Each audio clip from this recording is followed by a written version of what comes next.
आपने अपनी लाइफ में दो टाइप के लोगों को नोटिस किया होगा। पहले तो वो लोग जो हर छोटी छोटी बात पर अपना आपा खो देते हैं। गुस्सा उनकी नाक पर होता है। बस जरा सी बात बिगड़ने की देर है और वो गुस्से में आकर सारी सीमाएं तोड़कर बिहेव करने लगते हैं। दूसरे टाइप के वो लोग होते हैं जो हमेशा शांत रहते हैं। ऐसा नहीं है कि उन्हें गुस्सा नहीं आता है या उन्हें कोई बात बुरी नहीं लगती। गुस्सा उन्हें भी आता है और बातें उन्हें भी बुरी लगती है, लेकिन वो ऐसी सिचुएशन में भी खुद को शांत रखते हैं।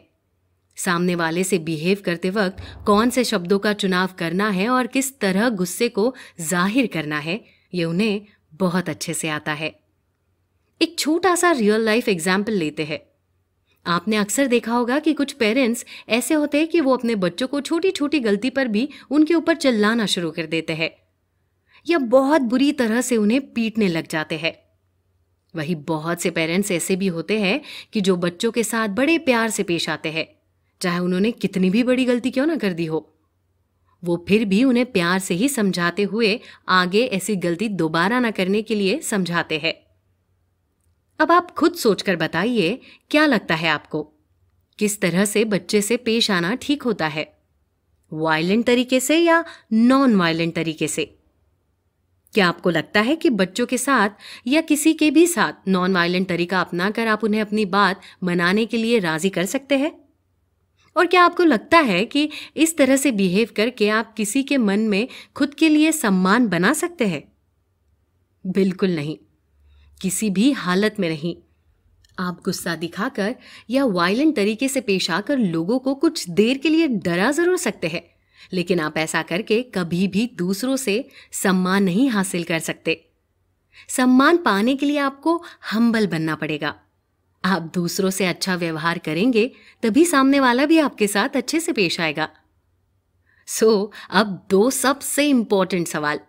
पहला तो ये कि आखिर ऐसा क्यों होता है कि हम अपने नॉर्मल नेचर छोड़कर बहुत ज्यादा गुस्से में आ जाते हैं और बिल्कुल वायलेंट बिहेव करने लग जाते हैं।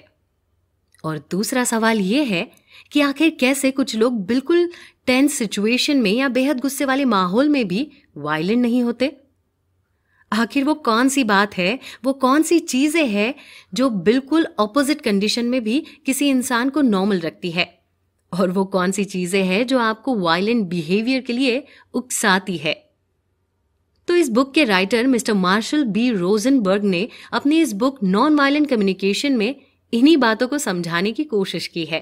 रोजनबर्ग अमेरिका के बहुत ही फेमस साइकोलॉजिस्ट, टीचर और बेस्ट सेलर ऑथर भी है। उन्होंने इस बुक के जरिए ये बताने की कोशिश की है कि आखिर क्यों कोई इंसान गुस्से में आकर वायलेंटली बिहेव करने लगता है और कैसे कोई खुद के इस बिहेवियर को चेंज करके नॉन वायलेंट तरीके से पेश आना सीख सकता है। रोजनबर्ग ने अपनी लाइफ के भी काफी सारे इंसिडेंट्स और एक्सपीरियंस के जरिए भी नॉन वायलेंट कम्युनिकेशन के फायदों को समझाने की कोशिश की है। ये बुक समरी हर तरह के लोग, हर एज ग्रुप और हर प्रोफेशन के लोगों के लिए बहुत ही काम की साबित हो सकती है। माइक्रोसॉफ्ट के सीईओ सत्या नडेला ने भी इस बुक को सभी को पढ़ने के लिए रेकमेंड किया है। वो बताते हैं कि इस बुक ने उनके लाइफ में भी काफी पॉजिटिव चेंजेस किए हैं। इसलिए आज हम भी आपके लिए लेकर आए हैं इस बुक नॉन वायलेंट कम्युनिकेशन की समरी। तो चलिए स्टार्ट करते हैं चैप्टर 1 से। जैसा कि हमने आपको इस बुक के इंट्रोडक्शन में ही बताया है कि इस बुक के जरिए हम नॉन वायलेंट कम्युनिकेशन के तरीके सीखने वाले हैं। इस क्रम में सबसे पहले हम ये समझाते हैं कि आखिर नॉन वायलेंट कम्युनिकेशन है क्या। बेसिकली जब हम किसी से बात करते हैं तो उस टाइम हमारे शब्दों का चुनाव और हमारे बोलने का लहजा ही ये डिसाइड करता है कि हम वायलेंट तरीके से बात कर रहे हैं या नॉन वायलेंट कम्युनिकेशन कर रहे हैं। हम गुस्से में आने के बाद काफी कड़े शब्दों का और तेज लहजे में चिल्लाते हुए बात कर रहे हैं, या फिर हम बेहद गुस्से में आने के बाद भी नॉर्मल तरीके से सिचुएशन कंट्रोल करने की कोशिश कर रहे हैं। हमारा यही बिहेवियर डिसाइड करता है कि हम वायलेंट कम्युनिकेटर है या नॉन वायलेंट कम्युनिकेटर। इस बुक के राइटर रोजनबर्ग बताते हैं कि एक नॉन वायलेंट कम्युनिकेटर बनने का कुछ खास प्रोसेस है, जिसे वो एनवीसी प्रोसेस यानी कि नॉन वायलेंट कम्युनिकेशन प्रोसेस कहते हैं। एनवीसी प्रोसेस का मेन मोटिव ये है कि आप जब भी किसी से बात करें तो उससे दिल का रिश्ता बना ले। अगर आप हर सिचुएशन में ऐसा करने की कला सीख लेते हैं तो फिर सामने वाला चाहे कितने भी गुस्से में क्यों ना हो, वो चाहे कितना भी वायलेंट क्यों ना हो, लेकिन आप दोनों के बीच हमेशा जो भी कम्युनिकेशन होगा वो नॉन वायलेंट कम्युनिकेशन ही होगा। और इस बात में कोई संदेह नहीं है कि नॉन वायलेंट कम्युनिकेशन यानी कि अहिंसक बातचीत का रिजल्ट हमेशा अच्छा ही होता है। सो नॉन वायलेंट कम्युनिकेशन की कला को सीखने के लिए जरूरी एनवीसी प्रोसेस के 4 मेन कंपोनेंट्स है। पहला कंपोनेंट है ऑब्जर्व। मीन्स सबसे पहले हमें यह समझने की जरूरत है कि करंट सिचुएशन में चल क्या रहा है, सामने वाला इंसान क्या कर रहा है या क्या कर रहा है, उसके एक्शन का हमारे ऊपर कितना और क्या प्रभाव पड़ रहा है और आगे क्या प्रभाव पड़ सकता है। जब हम सामने वाले के बिहेवियर या उसकी बातों को ऑब्जर्व करेंगे तब हमारे सामने 2 कंडीशंस हो सकती है। या तो हम उसके बिहेवियर को या उसकी बातों को पसंद करेंगे या नापसंद करेंगे। अब सेकेंड कंपोनेंट या नेक्स्ट स्टेप है फील करना। जब हमने सामने वाले के एक्शन को ऑब्जर्व किया तब हम कैसा फील कर रहे हैं, हमें उसके बिहेवियर से खुशी मिल रही है, तकलीफ हो रही है या हमें गुस्सा आ रहा है या दुख हो रहा है, ये समझने की जरूरत है। इसके बाद हमारा थर्ड कंपोनेंट है हमारी जरूरत, यानी कि इस टाइम हम जो कुछ फील कर रहे हैं उसके लिए हमारी जरूरत क्या है, मीन्स अभी हम इस सिचुएशन में क्या चाहते हैं। और फिर आता है चौथा कंपोनेंट यानी कि रिक्वेस्ट। हम जो चाहते हैं उसके लिए रिक्वेस्ट करें। एनवीसी के इन चारों कंपोनेंट को आप एक छोटे से एग्जाम्पल में आसानी से समझ सकते हैं। मान लीजिए कोई माँ है तो वो एनवीसी के 3 कंपोनेंट को कुछ इस तरह से एक्सप्रेस कर सकती है। वो अपने बेटे से कहती है कि फेलिक्स, जब मैं तुम्हारे सॉक्स को कॉफी टेबल या टीवी के सामने फेंका हुआ देखती हूँ तो मुझे बहुत गुस्सा आता है। मुझे बिखरा हुआ कमरा बिल्कुल अच्छा नहीं लगता है। उसके स्टेटमेंट में एनवीसी के 3 कंपोनेंट्स तो आ गए। पहला, उसने ऑब्जर्व किया कि कमरे में सामान फैला हुआ है। दूसरा, उसने फील किया कि उसे ये अच्छा नहीं लग रहा है। एंड फिर तीसरा कंपोनेंट है उसकी ज़रूरत। यहाँ वो चाहती है कि उसका बेटा सॉक्स को सही जगह पर रखे। और अब आता है चौथा कंपोनेंट यानी कि रिक्वेस्ट। उसने अपने बेटे से रिक्वेस्ट किया कि बेटा, या तो तुम इन सॉक्स को अपने रूम में रखो या फिर इसे वॉशिंग मशीन में डाल दो। इस चौथे कंपोनेंट का मतलब यही है कि हम सामने वाले इंसान से क्या चाहते हैं, वो क्या ऐसा करे जिससे हमारी परेशानी खत्म हो जाएगी। अब ध्यान देने वाली बात यह है कि एनवीसी के इस रूल को आपको सिर्फ तभी नहीं फॉलो करना है जब आप सामने वाले से बात कर रहे हैं, बल्कि तब भी फॉलो करना है जब आप सामने वाले की बात सुन रहे हैं। हो सकता है कि जो इंसान आपसे बात कर रहा है वो भी आपसे वही एक्सपेक्ट कर रहा हो जो कि आप उससे करते हैं। एनवीसी एक ऐसा रूल है जिसे हर कोई अपनी पर्सनल लाइफ में और अपनी प्रोफेशनल लाइफ में दोनों जगह पर इस्तेमाल कर सकता है।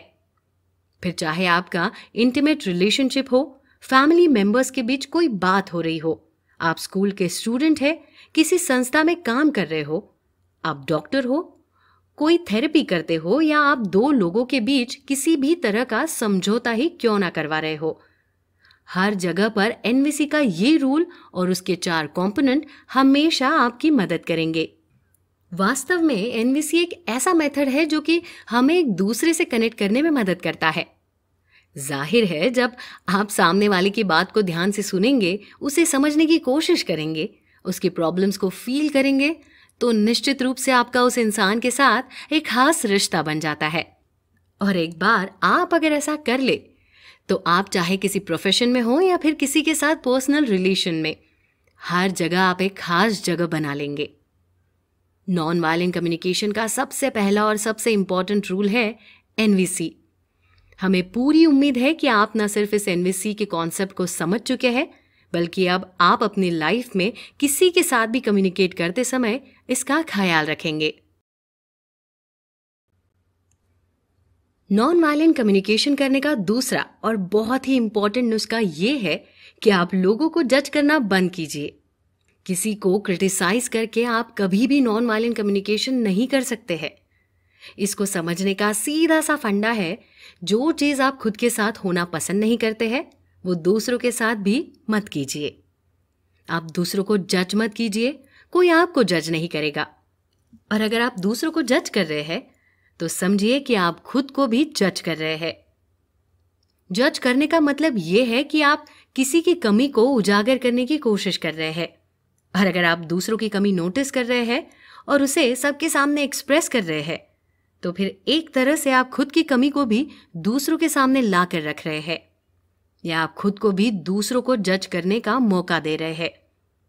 जैसे मान लीजिए कि आप किसी के बारे में कहते हैं कि वो बहुत सोता है, या वो बहुत पैसे खर्च करता है, या उसको बहुत गुस्सा आता है, तो इसका मतलब ये है कि आप सामने वाले को एनालाइज करते रहते हैं, उस पर फोकस रखते हैं। और सबसे इम्पॉर्टेंट बात ये है कि जब आप अपना जजमेंट देते हैं तो उस टाइम आपके जो शब्द होते हैं वो वायलेंट कम्युनिकेशन में आते हैं। सपोज आप रोड पर जा रहे हैं और कोई तेज हॉर्न मारकर आपके बगल से निकल गया, तो आपका रिएक्शन क्या होगा? और उस रिएक्शन को जाहिर करने के लिए आप किन शब्दों का प्रयोग करेंगे? मान लीजिए आप कॉलेज में स्टूडेंट है और आपके टीचर ने आपको कोई असाइनमेंट करने के लिए दिया है। अब अगर आपका नेचर जज करने वाला है तो आप सबसे पहले ये डिसाइड करने लग जाएंगे कि असाइनमेंट अच्छा है या बुरा। अगर असाइनमेंट अच्छा है तो ठीक है, लेकिन अगर आपको वो असाइनमेंट पसंद नहीं आया तो फिर आप जजमेंटल बनकर ये कहने लगेंगे कि टीचर ने बहुत बकवास असाइनमेंट दे दिया है। यह असाइनमेंट अच्छा है या खराब, ये डिसीजन लेने का आपको हक ही नहीं है, लेकिन फिर भी आप जजमेंटल बनकर ऐसे शब्दों का प्रयोग करने लग जाते हैं जो आपके लिए ही नुकसानदायक हो जाता है। इसी तरह अगर आपको कोई चीज अच्छी लगती है तो आप उसके बारे में अच्छा कहेंगे, लेकिन अगर कोई चीज बुरी लगती है तो फिर आप उस चीज के लिए बुरा बोलने लग जाते हैं। और जब आप ऐसा करना शुरू करते हैं तभी प्रॉब्लम शुरू हो जाती है, क्योंकि तभी आपके वायलेंट कम्युनिकेशन का जन्म होता है। एक तरह से देखा जाए तो वायलेंट या नॉन वायलेंट कम्युनिकेशन सिर्फ और सिर्फ आपके मुंह से निकलने वाले शब्दों पर ही डिपेंड करता है। ऐसे में अगर हम किसी भी कारण से या किसी भी सिचुएशन में फॉल्स लैंग्वेज का यूज करना शुरू कर देते हैं तो फिर हम वायलेंट कम्युनिकेशन करने वाले लोगों की लिस्ट में आ जाते हैं। ऐसा नहीं है कि आप अगर किसी को जज करते हैं तो आप एक वायलेंट कम्युनिकेटर ही कहे जाएंगे। मुद्दा यह है कि आप किसी को जज करने के बाद किस तरह से अपने जजमेंट को एक्सप्रेस करते हैं। अगर आप किसी को क्रिटिसाइज करते हैं या किसी को जज भी करते हैं तो इसे इस तरह से एक्सप्रेस कीजिए कि इसे सामने वाले का फायदा हो, वो खुद में सुधार करे और साथ ही साथ इसमें आपका भी फायदा हो। ऐसा करके कम से कम आप उस इंसान के साथ एक अच्छा रिलेशन तो बना ही लेंगे, वरना लोगों को क्रिटिसाइज करने की आदत की वजह से आपने न जाने कितने लोगों का रिलेशन खराब होते हुए देखा ही होगा। इसको एक छोटे से एग्जाम्पल से भी समझा जा सकता है। मान लीजिए कि आपको वायलेंस नहीं पसंद है। अब आप इसके बारे में अपना जजमेंट देते हुए कहते हैं, मुझे हिंसा बिल्कुल पसंद नहीं है और जो लोग दूसरों की हत्या करते हैं वो इंसान कहलाने के लायक नहीं है। अब अपने इस जजमेंट को अगर आप कुछ इस तरह से कहें कि मुझे किसी भी समस्या को हल करने के लिए हिंसा करना पसंद नहीं है, मैं किसी भी समस्या को हल करने के लिए दूसरे तरीके अपनाने में यकीन रखता हूँ। अब इन दोनों स्टेटमेंट्स में आपके कहने का मतलब तो एक ही है कि आपको वायलेंस पसंद नहीं है, लेकिन सिर्फ आपके शब्दों ने उसी बात को कितना वायलेंट और नॉन वायलेंट बना दिया।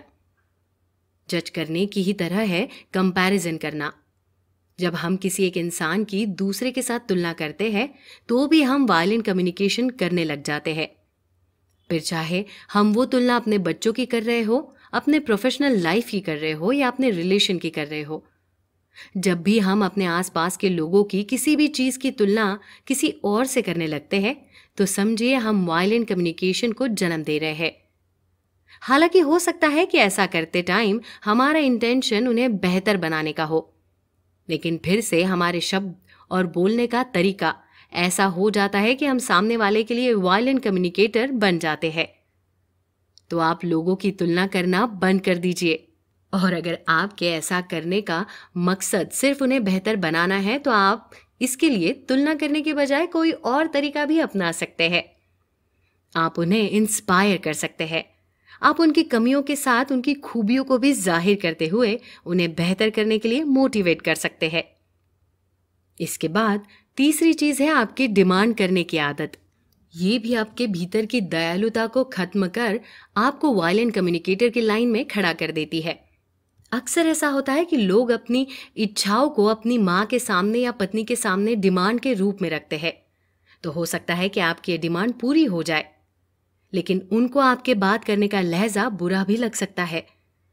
वही अगर आप इसी इच्छा को रिक्वेस्ट मोड में डालकर कहेंगे तो निश्चित रूप से आपकी इच्छा पूरी भी होगी और आपका रिलेशन भी स्ट्रांग होगा। ठीक इसी तरह प्रोफेशनल लाइफ में भी आप डिमांड को रिक्वेस्ट मोड में बदलकर लोगों की नजर में अपनी इमेज बदल सकते हैं। कुल मिलाकर चाहे जज करना हो, तुलना करना हो या डिमांड करना हो, सब कुछ करने के लिए आपको शब्दों का इस्तेमाल करते समय सावधानी रखनी चाहिए। चाहे पर्सनल लाइफ हो या प्रोफेशनल लाइफ, हर जगह पर आपके शब्द और बोलने का तरीका ही डिसाइड करता है कि आप वायलेंट कम्युनिकेटर हो या नॉन वायलेंट। जैसा कि हमने इस बुक के फर्स्ट चैप्टर में ही नॉन वायलेंस कम्युनिकेशन के मेथड एनवीसी में ही डिस्कस किया था कि नॉन वायलेंस कम्युनिकेशन का पहला कंपोनेंट है ऑब्जर्व करना। मीन्स आप जब भी किसी से बात करते हैं तो उसकी बातों को ध्यान से सुनिए, उसे समझने की कोशिश कीजिए, लेकिन कभी भी उसको इवैल्यूएट मत कीजिए। इस चैप्टर में हम इसी बात को थोड़ा डिटेल में समझने वाले हैं।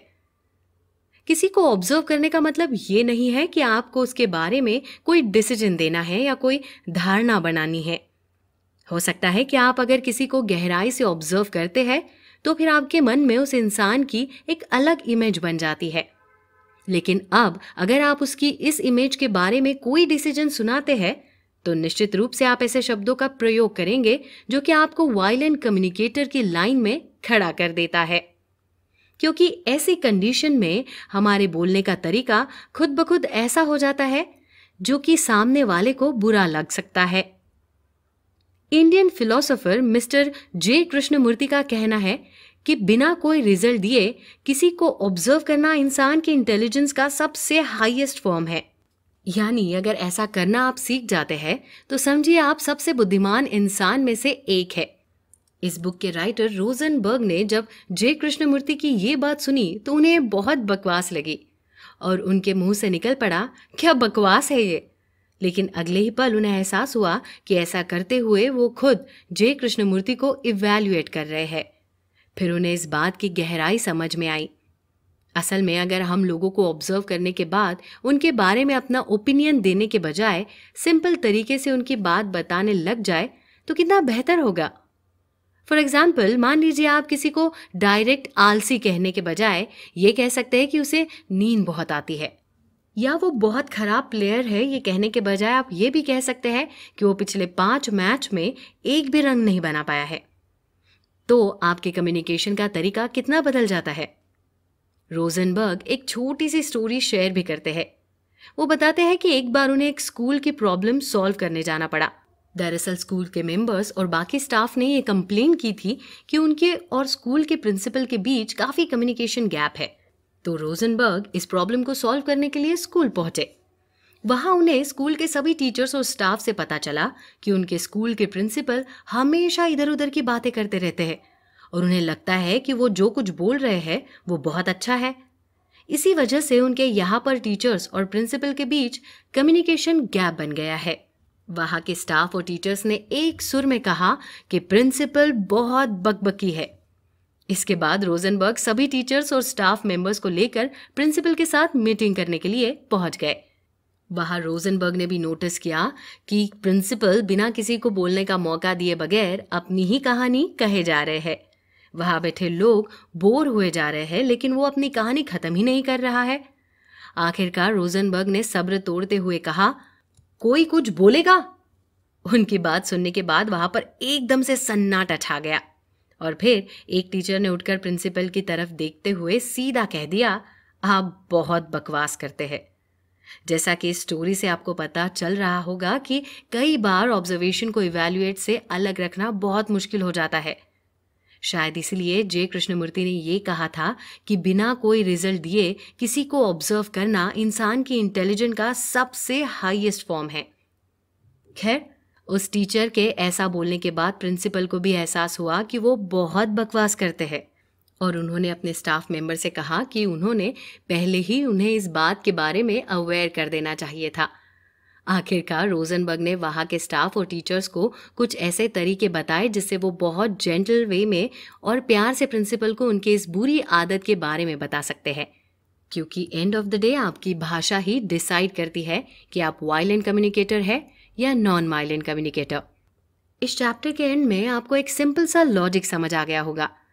आप ऑब्जर्व हर किसी को कीजिए, लेकिन उनका असेसमेंट मत कीजिए, यानी कि उन्हें क्रिटिसाइज मत कीजिए।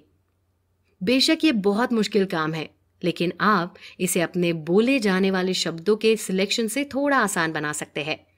नॉन वायलेंट कम्युनिकेटर बनना कोई मुश्किल काम नहीं है, ये तो बस शब्दों का खेल है और आपको इस खेल में माहिर होना है।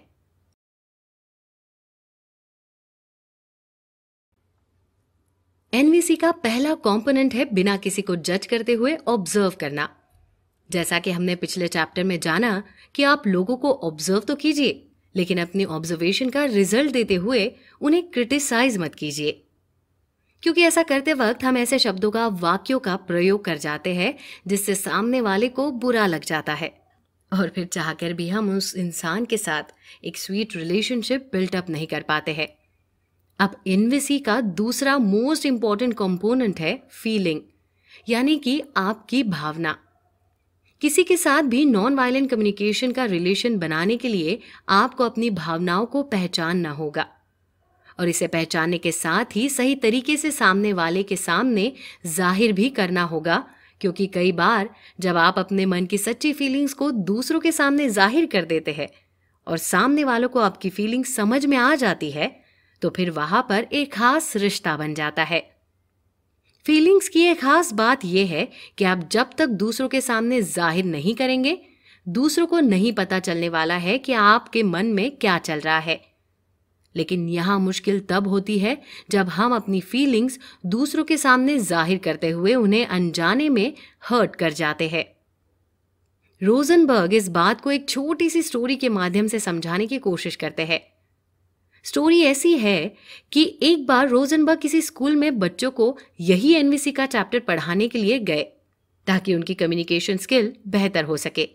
रोजनबर्ग का यह पहला एक्सपीरियंस था और वो काफी नर्वस भी थे। जब वो क्लास में पहुंचे और उन्होंने लेक्चर देना शुरू किया, तब भी वो काफी नर्वस नजर आ रहे थे। इस दौरान क्लास में कोई भी स्टूडेंट उनकी तरफ ध्यान नहीं दे रहा था, लेकिन रोजनबर्ग की नर्वसनेस को सभी स्टूडेंट नोटिस कर रहे थे। फिर कुछ देर बाद एक स्टूडेंट ने उनसे सीधा बोल दिया, आपको ब्लैक स्किन वाले लोगों से डर लगता है ना, इसलिए आप डरे हुए हैं। रोजनबर्ग अचंभित होकर उसकी तरफ देखने लगे और फिर उन्होंने उस स्टूडेंट के सामने अपनी फीलिंग्स रखते हुए बताया कि वो इसलिए नर्वस है क्योंकि आज ये उनकी पहली क्लास है। फिर उन स्टूडेंट्स ने रोजनबर्ग की फीलिंग को समझा और आखिर में उन सब ने एनवीसी के कॉन्सेप्ट को बहुत अच्छे से समझा। इस स्टोरी का मॉरल यह है कि अगर आप अपनी फीलिंग्स को सही ढंग से दूसरों के सामने नहीं जाहिर करेंगे तो हो सकता है कि लोग आपको गलत समझ ले और आपका बनता हुआ काम भी बिगड़ जाए। फॉर एग्जाम्पल, अगर आपका कोई दोस्त है और आपको फील होता है कि वो आपसे दूर जाने की कोशिश कर रहा है, तो आप उसके सामने अपनी फीलिंग्स कैसे जाहिर करेंगे? पूरी संभावना है कि आप डायरेक्ट अपने दोस्त से कह देंगे कि आई फील कि तुम मुझे इग्नोर करने लगे हो, या दूसरी कंडीशन में हम ये अक्सर कहते हैं, मुझे लगता है कि मुझे गलत समझा जा रहा है, या हम कहते हैं कि जहां मैं काम करता हूं वहां लोग मेरी कीमत नहीं करते, वगैरह वगैरह। इन सब स्टेटमेंट्स में हम अपनी फीलिंग्स को जाहिर तो कर रहे हैं, लेकिन इसे जाहिर करने का तरीका गलत है। जैसे कि जब हम कहते हैं कि आई फील कि तुम मुझे इग्नोर करने लगे हो, तब हम अपनी फीलिंग नहीं बता रहे हैं, बल्कि सामने वाले को ब्लेम कर रहे हैं कि तुम मुझे इग्नोर करने लगे हो। ठीक इसी तरह जब हम कहते हैं कि मुझे गलत समझा जा रहा है, तब भी हम अपनी फीलिंग नहीं जाहिर कर रहे हैं, बल्कि अपना डिसीजन सुनाते हुए दूसरों को ब्लेम कर रहे हैं कि लोग मुझे गलत समझ रहे हैं और ये उनकी गलती है। जैसे अक्सर रिलेशनशिप में लोग एक दूसरे से कह देते हैं कि आई फील तुम मुझे प्यार नहीं करते। वास्तव में ये आप अपनी फीलिंग्स नहीं बता रहे हैं, बल्कि सामने वाले को ये बता रहे कि आप मुझे प्यार नहीं करते। जब भी आई फील शब्द के बाद मैं, तुम, आप, वो, वे, की जैसे शब्द आते हैं तो बेसिकली आप अपनी फीलिंग्स नहीं जाहिर कर रहे हैं, बल्कि ये बता रहे होते हैं कि सामने वाला आपके साथ क्या कर रहा है। अगर फीलिंग बतानी है तो हम कहते हैं कि मुझे खुशी हो रही है, या मुझे दुख हो रहा है, या मुझे गुस्सा आ रहा है। और अगर हम अपनी फीलिंग्स को इस तरह से जाहिर करते हैं तो कई बार ऐसा होता है कि हमारी non violent communication violent communication में बदल जाती है। तो आपको नहीं लगता कि हमें अपनी फीलिंग जाहिर करने का तरीका थोड़ा सा बदलना चाहिए? मतलब जब आप अपनी फीलिंग दूसरों के सामने जाहिर करें तो सिर्फ फीलिंग ही जाहिर करें, उन्हें ब्लेम ना करें या किसी को भी ब्लेम ना करें। हम जो सोचते हैं और हम जो फील करते हैं उसमें अंतर करना हमें आना चाहिए, क्योंकि जब हम कुछ सोचते हैं और अपनी सोच को जाहिर करते हैं तो कहीं ना कहीं हम सामने वाले को ब्लेम करते हैं। जैसे जब हम कहते हैं कि तुम मुझे इग्नोर करते हो तो ये हमारी सोच है और हमको लगता है कि सामने वाला हमें इग्नोर कर रहा है। सोच और फीलिंग में बड़ा बारीक सा अंतर है जिसे हमें समझने की ज़रूरत है। तो मुझे इग्नोर करते हो और कोई मुझे समझता नहीं है, ये स्टेटमेंट कहने के बजाय अगर हम ये कहें कि हम आपस में ज़्यादा मिल नहीं पाते और मैं शायद अपनी बात आसानी से समझा नहीं पाता, तो बात का मतलब कितना बदल जाएगा। आप खुद गौर कीजिए। तुम मुझे इग्नोर करते हो, हम ज़्यादा मिल नहीं पाते। एक तरह से हम दोनों ही स्टेटमेंट्स में अपनी फीलिंग्स को जाहिर कर रहे हैं, लेकिन शब्दों के फेर से बातें कितनी बदल जाती है। पहले वाले तरीके में हो सकता है कि सामने वाले को आपकी बात बुरी भी लग जाए, लेकिन दूसरा तरीका ऐसा है जो कभी किसी को बुरा नहीं लग सकता। और इस तरीके से अगर आप अपनी बात कहेंगे तो लोग आपकी फीलिंग को ना सिर्फ अच्छे से समझेंगे बल्कि उसे वैल्यू भी देंगे। तो इस चैप्टर में आपको समझ आ गया होगा कि अपनी फीलिंग्स को समझना और उसे दूसरों के सामने जाहिर करना कितना इम्पॉर्टेंट है। चाहे बात हो पर्सनल रिलेशन की या प्रोफेशनल लाइफ की, हर जगह पर जो भी लोग आपके आसपास है और जिसके साथ आपका इंटरैक्शन होता है उन्हें अपनी फीलिंग्स के बारे में ज़रूर बताते रहिए, क्योंकि फीलिंग्स शेयर करने से ही रिश्ते मजबूत होते हैं। लेकिन फीलिंग्स जाहिर करते समय अपने सेंटेंसेस और शब्दों पर भी खूब ध्यान देना, क्योंकि आपका एक गलत स्टेटमेंट आपके नॉन वायलेंट कम्युनिकेशन को वायलेंट कम्युनिकेशन में बदल सकता है। एनवीसी यानी कि नॉन वायलेंट कम्युनिकेशन का थर्ड कंपोनेंट है अपनी फीलिंग के पीछे की ज़रूरत को पहचानना। जैसा कि हमने स्टार्टिंग के चैप्टर्स में डिस्कस किया था कि जब भी हम किसी से कम्युनिकेट करते हैं तो नॉन वायलेंट कम्युनिकेशन के लिए एनवीसी के 4 कंपोनेंट्स का ध्यान रखना चाहिए। लोगों को ऑब्जर्व कीजिए, उन्हें फील कीजिए, फिर उनकी ज़रूरत को समझिए और फिर उस ज़रूरत के अनुसार उनसे रिक्वेस्ट कीजिए। इन चारों पॉइंट्स का ध्यान आपको दोनों कंडीशन में रखना है, चाहे आप किसी से अपनी बात कर रहे हैं या सामने वाले की बात को आप सुन रहे हैं। दोनों ही सिचुएशन में अगर आप इन चारों पॉइंट्स का ख्याल रखते हैं तो फिर निश्चित रूप से आप लोगों से नॉन वायलेंट कम्युनिकेशन करने में सफल होंगे और एक अच्छा रिलेशन बिल्ड कर पाएंगे। अक्सर ऐसा देखा जाता है कि कुछ लोग जो फील करते हैं और उस फील के अकॉर्डिंग जो उनकी नीड होती है वो उसको जाहिर ही नहीं कर पाते हैं। इसका सबसे बेस्ट एग्जाम्पल हम सभी की माँ हो सकती है। जैसा कि रोजनबर्ग बताते हैं कि एक दिन उनकी माँ ने उनसे कहा कि मैं पिछले 36 साल से तुम्हारे डैड से इसलिए नाराज थी क्योंकि वो मेरी ज़रूरतें नहीं पूरी करते थे, लेकिन अब मुझे एहसास हो रहा है कि इन बीते 36 सालों में मैंने कभी उन्हें अपनी ज़रूरत के बारे में बताया ही नहीं। रोजनबर्ग के माँ के स्टेटमेंट पर ज़रा गौर कीजिए, क्योंकि शायद ये स्टेटमेंट हम सभी की माँओं का हो सकता है। माँ ऐसी ही होती है, वो सब कुछ फील तो करती है लेकिन कभी अपनी ज़रूरत के बारे में किसी से कहती नहीं है। वो अपनी फीलिंग्स के साथ ही अपनी नीड्स को भी दबा कर रखती है। जब रोजनबर्ग ने अपनी माँ के स्टेटमेंट के पीछे का कारण जानने की कोशिश की तो उन्हें पता चला कि उनकी माँ एक लोअर मिडिल क्लास फैमिली से बिलोंग करती है और बचपन से ही उन्हें उनकी ज़रूरतों को दबाने के लिए कहा गया है। हमारे समाज में अक्सर ऐसा लड़कियों के साथ होता है। उनकी ज़रूरतों को उतनी तवज्जो नहीं दी जाती है जितना कि घर के बाकी मेंबर्स को। और इसी वजह से औरतों में अक्सर अपनी फीलिंग्स और ज़रूरतों को दबा करके रखने की आदत बन जाती है। लेकिन हमें अपनी फीलिंग्स और ज़रूरतों को दूसरों के सामने जाहिर करने की ज़रूरत है। आखिर तभी तो किसी को पता चलेगा कि हम चाहते क्या है। और शायद तभी हमारी ये फ्रस्ट्रेशन खत्म होगी कि इतने सालों से किसी ने हमारी ज़रूरत को पूरा नहीं किया।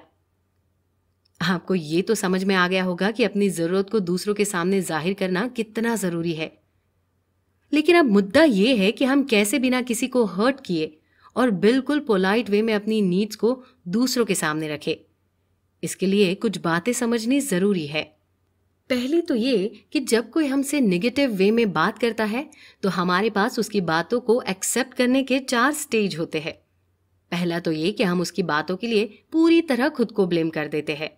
जैसे अगर किसी को कोई तकलीफ है और वो खुश नहीं है तो हम उसके लिए खुद को गुनहगार मान लेते हैं। एक तरह से इस स्टेज के लोगों को आप इमोशनल स्लेव भी कह सकते हैं। इसके बाद दूसरा स्टेज आता है जब आप दूसरों को ब्लेम करना शुरू कर देते हैं। जब आप पहले स्टेज में हर किसी की नाराजगी और दुख के लिए खुद को जिम्मेदार मानते मानते थक जाते हैं, तब आप दूसरों को ब्लेम करना शुरू कर देते हैं। जैसे अगर कोई आपसे दुखी होकर कुछ कहता है तो फिर आप सीधे उनसे कहना शुरू कर देते हैं, मैं क्या करूं, तुम्हारी प्रॉब्लम है, तुम जानो। ये एक तरह का फ्रस्ट्रेशन है जो कि आप पहले स्टेज में रहते रहते ऐसे हो चुके हैं। इसके बाद थर्ड स्टेज है जब आप अपनी फीलिंग और नीड को समझने लगते हैं। अब आपको ये अनुभव हो चुका होता है कि आप किस चीज़ के लिए जिम्मेदार है और किस चीज़ के लिए नहीं है। इसके साथ ही आपको अपनी ज़रूरत का भी एहसास हो चुका होता है। और फिर आता है फोर्थ स्टेज, जिसमें आपको सामने वाले के नेगेटिव मैसेज में उसकी फीलिंग और उसकी ज़रूरत दिखाई पड़ने लग जाती है। इस स्टेज तक आते आते आप ये सीख चुके होते हैं कि आपको किन बातों के लिए खुद को जिम्मेदार मानना है और किन बातों का आपके ऊपर असर नहीं होना चाहिए। इस स्टेज में आते आते आप ये भी जान चुके होते हैं कि कैसे आपको अपनी फीलिंग्स और ज़रूरत को दूसरों के सामने रखना है और कैसे दूसरों की फीलिंग्स और ज़रूरत को समझना है। अब आप खुद डिसाइड कीजिए कि आप कौन से स्टेज में हैं और चौथे स्टेज तक पहुंचने के लिए आपको कितना एफर्ट करना है। क्योंकि अगर आप नॉन वायलेंट कम्युनिकेशन का नुस्खा सीखना चाहते हैं तो आपको चौथे स्टेज तक पहुंचना ही होगा। इस चैप्टर के अंत में आपको एक और बात समझ लेनी चाहिए। जब भी आप अपनी फीलिंग्स और ज़रूरतों को दूसरों के सामने जाहिर करें, तब भी आप अपने सेंटेंसेस और शब्दों का चुनाव बहुत संभल कर करें। फॉर एग्जाम्पल, अगर आप अपने कलीग से कहते हैं कि तुम जब कंपनी के डॉक्यूमेंट्स को मीटिंग रूम में छोड़ देते हो तो मुझे बहुत गुस्सा आता है। अब इसी बात को अगर आप इस तरह से कहें तो कैसा रहेगा? तुम जब कंपनी के डॉक्यूमेंट्स को मीटिंग रूम में छोड़ देते हो तो मुझे गुस्सा आता है क्योंकि मैं चाहता हूँ कि कंपनी का सभी डॉक्यूमेंट सेफ रहे और अच्छे से रखा जाए। दोनों स्टेटमेंट्स में आपकी ज़रूरत तो जाहिर हो रही है, लेकिन पहले वाले सेंटेंस में आपका वायलेंट फेस सामने आ रहा है, जबकि दूसरे में आपके नॉन वायलेंट नेचर का प्रदर्शन हो रहा है। उम्मीद है अब आप अपनी ज़रूरतों को दूसरों के सामने रखते हुए वायलेंट और नॉन वायलेंट तरीके के अंतर को समझ गए होंगे।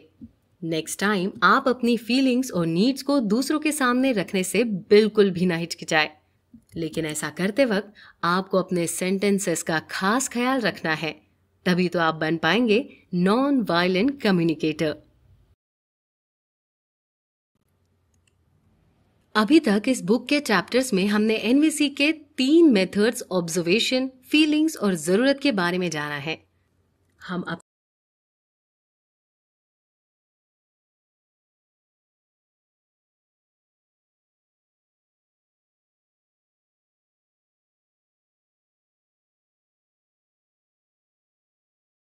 तक ये सीख चुके हैं कि कैसे हम बिना किसी को हर्ट किए और बिना किसी से बात बिगाड़े, उन्हें जज किए बिना, उन्हें क्रिटिसाइज किए बिना और बिना दूसरों को ब्लेम किए नॉन वायलेंट तरीके से अपने हक की बात कर सकते हैं, उन्हें समझ सकते हैं और दूसरों को अपनी फीलिंग्स, अपनी ज़रूरत के बारे में बता भी सकते हैं।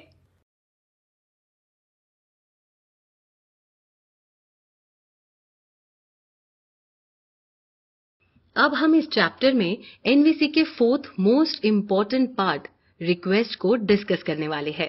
इस चैप्टर में हम यही जानने वाले हैं कि कैसे हम दूसरों के सामने अपनी बात को रखें या कैसे हम दूसरों के सामने अपनी डिमांड को रिक्वेस्ट के तौर पर रखें ताकि उन्हें किसी भी हालत में हमारी बात बुरी ना लगे।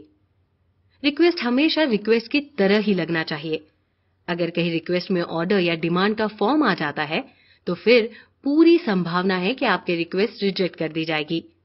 अब हमें ये समझना है कि आखिर कैसे हम अपनी जरूरत को दूसरों के सामने रिक्वेस्ट के तौर पर पेश करें ताकि लोग न सिर्फ हमारी रिक्वेस्ट की वैल्यू करें बल्कि बेझिझक होकर हमारी जरूरत को पूरी भी कर दे। आपकी रिक्वेस्ट को इफेक्टिव बनाने के कुछ खास टिप्स हैं जिसे आपको जरूर फॉलो करना चाहिए। सबसे पहला टिप ये है कि रिक्वेस्ट करते समय हमेशा आपकी लैंग्वेज पॉजिटिव होनी चाहिए। पॉजिटिव लैंग्वेज मीन्स जब आप किसी से कुछ रिक्वेस्ट करें तो आप उनसे पॉजिटिव वे में बात करें। किसी भी बात को कहने के दो तरीके होते हैं, एक पॉजिटिव और दूसरा नेगेटिव। तो जब भी आप किसी से रिक्वेस्ट करें तो पॉजिटिव वे में अपनी बात रखें। आपको जो पसंद है और जो आप उनसे चाहते हैं आप वो कहें। उस समय अपनी नापसंद को उनके सामने ना रखें। इस बात को समझाने के लिए रोजनबर्ग एक रियल लाइफ इंसिडेंट बताते हुए कहते हैं कि एक बार वो स्कूल में बच्चों की प्रॉब्लम सॉल्व करने के लिए गए। उन बच्चों की शिकायत ये थी कि उनके स्कूल का प्रिंसिपल रेसिस्ट था और वो काले रंग वाले बच्चों से नफरत करता था। रोजनबर्ग ने उन बच्चों से पूछा कि क्या आपने अपने प्रिंसिपल से ऐसा नहीं करने का रिक्वेस्ट किया? तो उन बच्चों ने हाँ में जवाब दिया। फिर रोजनबर्ग ने उनसे सवाल किया कि आपने प्रिंसिपल से क्या कहा? इस पर उन स्टूडेंट्स ने जवाब दिया कि हमने सीधे जाकर उनसे कहा कि हमें ये सब अच्छा नहीं लगता है, आपको हमारे साथ इस तरह से बिहेव नहीं करना चाहिए। और फिर प्रिंसिपल ने हमें ऑफिस से धक्के मारकर बाहर निकाल दिया। अब रोजनबर्ग को ये समझ में आ गया था कि आखिर प्रॉब्लम कहाँ आ रही है। फिर उन्होंने उन स्टूडेंट्स को समझाया कि उन्हें प्रिंसिपल के सामने अपनी बात पॉजिटिव वे में रखनी चाहिए। उन्हें अपनी नापसंद बताने की जगह उन्हें अपनी पसंद बताए। जैसे कि वो प्रिंसिपल के पास जाकर ये ना कहे कि हमें आपका बिहेवियर अच्छा नहीं लगता, बल्कि ये कहे कि आप हम स्टूडेंट्स को सीधा ब्लैक स्टूडेंट्स कहकर ना बुलाए, या हमें स्कूल में हेयर पिन लगाकर आना है या नहीं इसका डिसीजन लेने वाले मेंबर्स में शामिल किया जाए। इस तरह से स्टूडेंट्स ने तकरीबन 30 ऐसी चीजों की लिस्ट तैयार की जो वो प्रिंसिपल से चाहते थे या जो उन्हें अच्छा लगता था। और फिर जब उन स्टूडेंट्स ने इस तरीके से अपनी बात प्रिंसिपल के आगे रखी तो फिर उन्होंने ब्लैक स्टूडेंट्स की सारी बात मान ली। तो ये होता है पॉजिटिव लैंग्वेज में रिक्वेस्ट करने का कमाल। आप जब भी किसी से रिक्वेस्ट करें, फिर चाहे मैटर कितना भी सेंसिटिव क्यों ना हो, हमेशा इस तरह से रिक्वेस्ट कीजिए कि सामने वाला ऑफेंड ना हो, बल्कि उसका ध्यान आपकी रिक्वेस्ट और ज़रूरत पर ही फोकस रहे। रिक्वेस्ट करने का एक दूसरा टिप है कि आप जब भी किसी से रिक्वेस्ट करें तो वो क्लियर लैंग्वेज में हो। आप जो चाहते हैं उसके बारे में सामने वाले को क्लियर पता होना चाहिए, तभी तो आपकी रिक्वेस्ट पर वो ज़रूरी स्टेप ले पाएंगे। कई बार ऐसा होता है कि लोग सिर्फ अपनी प्रॉब्लम या फीलिंग बताकर ही सामने वाले से हेल्प की उम्मीद कर लेते हैं, जो कि वाकई में काफ़ी कंफ्यूजिंग है। और शायद आपको इसके लिए बाद में ब्लेम भी किया जा सकता है कि आपने खुलकर अपनी ज़रूरत को उनके सामने नहीं रखा। सो अगर आप किसी से कुछ चाहते हैं या कोई रिक्वेस्ट कर रहे हैं तो फिर वो क्लियर एंड लाउड लैंग्वेज में होना चाहिए। ध्यान रखें, क्लियर और लाउड मीन्स नॉन वायलेंट वे में और बिल्कुल हम्बल होते हुए पॉजिटिव लैंग्वेज में अपनी बात रखना होगा। और किसी भी हालत में आपकी रिक्वेस्ट डिमांड की तरह नहीं लगनी चाहिए। सामने वाले को ऐसा ना लगे कि आप उनसे डिमांड कर रहे हैं। आपकी रिक्वेस्ट तब लोगों को डिमांड जैसी लग सकती है जब उन्हें आपकी बातों से ये फील होने लगे कि अगर वो आपकी रिक्वेस्ट नहीं मानेंगे तो उन्हें ब्लेम किया जाएगा या उन्हें कोई पनिशमेंट मिल सकती है। उदाहरण के लिए मान लीजिए आप चाहते हैं कि आपका फ्रेंड स्मोकिंग छोड़ दे और इसके लिए आप अपनी तरफ से उसे रिक्वेस्ट करते हुए कहते हैं कि मैं चाहता हूँ कि तुम स्मोकिंग छोड़ दो। आपके इस स्टेटमेंट में कहीं ना कहीं डिमांड या धमकी जैसा टोन आ रहा है, जो शायद आपके फ्रेंड को ऑफेंड कर सकता है और शायद वो आपकी बात मानने से इनकार भी कर दे। लेकिन अगर आप अपनी इसी बात को थोड़े अलग तरीके से ऐसे कहे कि मैं चाहता हूँ कि तुम मुझे बताओ कि आखिर तुम्हें स्मोकिंग करके क्या मिलता है और मेरे साथ ये डिस्कस करो कि वो चीज़ स्मोकिंग के अलावा और कैसे हासिल की जा सकती है, ये भी आप इनडायरेक्टली अपने फ्रेंड से स्मोकिंग छोड़ने की रिक्वेस्ट ही कर रहे हैं। लेकिन देखिए कैसे शब्दों और स्टेटमेंट्स को घुमाने से बात कहने का तरीका बदल गया है। इसलिए रिक्वेस्ट करते टाइम अपने शब्दों और सेंटेंसेस का सिलेक्शन और बात करने के लहजे पर बहुत सावधानी से काम करना होता है। रिक्वेस्ट करने का असली मतलब ये होता है कि जब हम किसी से रिक्वेस्ट कर रहे हैं तो सामने वाला अपनी इच्छा से आपकी बात माने, उसके ऊपर आपकी बात मानने का कोई दबाव ना रहे। यही मायने में एनवीसी यानी कि नॉन वायलेंट कम्युनिकेशन का मकसद अपने काम के लिए लोगों को या उनके बिहेवियर को बदलना नहीं है, बल्कि नॉन वायलेंट कम्युनिकेशन का सही मीनिंग है ईमानदारी, ट्रस्ट और एक दूसरे की रिस्पेक्ट के साथ ऐसे रिलेशन तैयार करना जो हर किसी की जरूरत को पूरा करने के लिए तैयार खड़े रहे।